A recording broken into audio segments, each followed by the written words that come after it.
Hakika neema ya Kristo Yesu na uwezo wake na mamlaka zake zimejifunua siku ya leo kwa utukufu wa neema yake yeye Mungu wa mbingu na nchi. Tunajikumbusha kitabu cha Kumbukumbu la Torati ile 18. Mungu wakati anawatoa wana wa Israeli kuwapeleka katika nchi ya ahadi, alisema na Moses kwamba mkitaka kufanikiwa katika safari yenu na katika maisha yenu, mkifika katika nchi ile ya Kanaani, anakwambia ukisoma ile Kumbukumbu la Torati 18 na ule mstari wa 10, anakwambia asionekane mtu ambaye atakayepitisha mtoto wake kwenye moto, wa kike au wa kiume. Asionekane mtu yoyote anaenda kwa waganga, asionekane mbashiri, asionekane yule mtu yoyote mpunga pepo. Kwa nini Mungu alikuwa anasema hivyo? Kwa sababu Mungu alitaka wana wa Israeli wamwabudu yeye kama Mungu, ili wapate uhalali wa kumiliki yale aliyeainisha Mungu.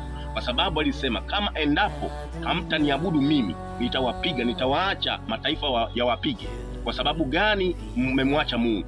Kwa hiyo unaona wana wa Israeli walipokosa, walipigwa na mkono wa mataifa, walipigwa na walienda Babeli, kwa sababu waliacha lile agano. Lakini kama endapo wangedumisha ushirika wa kumpenda Mungu, wakakaa katika ile kweli ya Mungu, Mungu angewabariki. Kwa hiyo unaona wana wa Mungu, tukitaka tufanikiwe katika maisha, Mungu anasema kwamba tusiende kwa waganga, tusiende kwa wachawi, tusiende kwa wapunga pepo, kwa maana huko tunajitia unajisi. Hatukai katika ile kweli ya Mungu, kwa maana Mungu ana wivu na jina lake. Anataka Mungu aabudiwe yeye peke yake. Yeye ndiye chanzo cha maarifa, yeye ndiye chanzo cha hekima, yeye ndiye chanzo cha ushindi. Kwa hiyo wana wa Mungu, kuanzia leo au maisha yako yote, mpende huyu Mungu, dumisha, fuata zile sheria zake alizoziainisha. Utamwona Mungu akipigania katika maisha yako, kwa sababu mashujaa wa imani, baba zetu wa imani, walifanikiwa sana kwa sababu wao walidumisha ushirika kumpenda Mungu. Wakaona ile kweli ya Mungu ikakaa ndani ya maisha yao.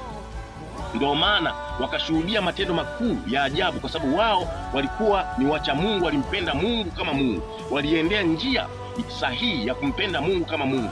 Kwa sababu ukimsoma Yakobo, kwamba Yakobo katika maisha yake yote alikuwa ni mcha Mungu, alimpenda Mungu. Ndio maana unaona Yakobo anapendwa na Mungu, Esau anakataliwa. Kwa sababu gani? Kwa sababu Mungu alitazama moyo wa Yakobo. Kwa sababu Mungu anasema anatazama moyo, kwa sababu moyo wa Yakobo ulimwandama Mungu. Alijua kwamba hichi ni chombo changu cha sifa za utukufu wangu. Kwa maana sisi tumerithi zile baraka kutoka kwa Ibrahim, hata Yakobo. Hata leo tunaitwa wana wa Israeli kwa sababu ya jina la babu zetu. Hawa waliishi katika utauwa wa Mungu, wakampenda Mungu katika maisha yao.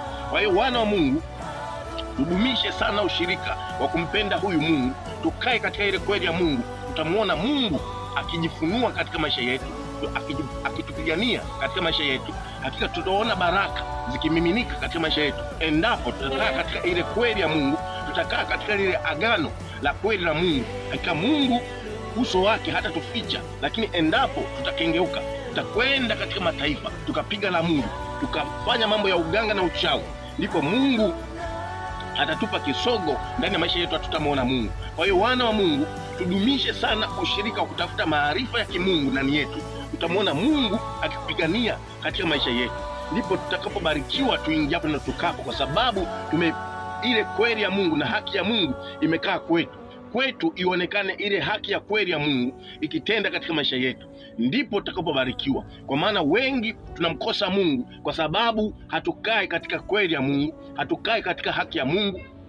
Ndio maana Mungu katika maisha yetu haonekani, kwa sababu sisi wenyewe tumekuwa ni chanzo cha kuto kukaa katika ile kweli. Ndio maana baraka tuzioni, tumekuwa tunaona mambo mabaya yanatokea katika maisha yetu kwa sababu hatukai katika ile kweli ya Mungu. Kwa hiyo wana wa Mungu, tudumishe sana ushirika wa kumtafuta huyu Mungu na sheria zake na agano lake, ndipo tutakapobarikiwa mjini na mashambani. Hata mwana wa Mungu, barikiwa, kwa maana wewe ni mwana mteule wa Mungu. Amekuchagua wewe uwe chanzo cha sifa za utukufu wake, ulitangaze jina la Bwana Mungu wa majeshi, Mungu wa uzima, aketie mahali pa juu palipoinuka. Yaani Mungu atakutumia katikati ya mataifa na makabila, utayapiga mataifa na makabila, kwa sababu wewe ndani yako kuna Mungu aliye hai. Kwa hiyo mwana wa Mungu, dumisha sana ushirika wa kumpenda Mungu, ukamwone Mungu akisimama kwa utukufu wa jina lake. Kwa maana yeye ni Mungu anasema, ukiniabudu mimi, ukanitumikia mimi kwa moyo wako wote, ndipo utakapobarikiwa. Hakuna mtu yoyote atakayesimama mbele yako. Kwa maana Joshua aliambiwa,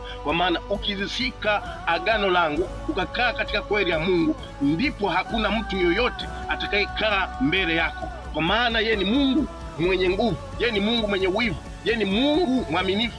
Uaminifu wa Mungu tunaupata pale tunapokaa katika ile kweli ya Mungu. Tutamwona Mungu akitupigania katika maisha yetu. Kwa hiyo wana wa Mungu, tudumishe sana kutafuta maarifa ya kimungu, ndipo tutakapokaa katika ule ukweli wa Mungu. Ile kweli itatuweka huru katika maisha yetu.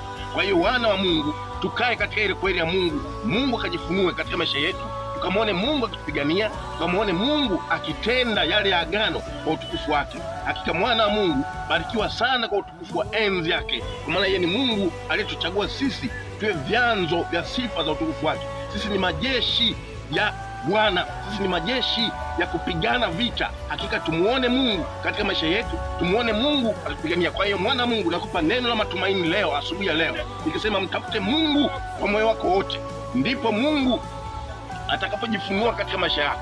Utamwona Mungu akipigania, utamwona Mungu akilinda familia yako, utamwona Mungu akikutukuza katikati ya mataifa na makabila, kwa sababu umeshika lile agano takatifu aliyomwapia Musa mtumishi wa Mungu. Akasema, mkifika katika nchi ya Kanaani, mniabudu mimi niliye mtakatifu wa Israeli, kwa maana nimewatoa katika nyumba ya Misri kwa sababu ya utukufu wa jina langu, ili muende Kanaani mkaniabudu mimi niliye mtakatifu. Kwa wana wa Mungu, tudumishe sana kumpenda huyu Mungu. Tutamwona Mungu akitupigania katika maisha yetu. Barikiwa sana mwana wa Mungu, kwa neema ya Kristo Yesu, kwa mkono wa Mungu uliye hai. Tutamwona Mungu katika nchi walio hai. Tutatangaza sifa za huyu Mungu aliye mtakatifu wa Israeli. Barikiwa sana mwana wa Mungu, kaa katika kweli ya Mungu. Utamwona Mungu akipigania katika utukufu na enzi yake. Amen.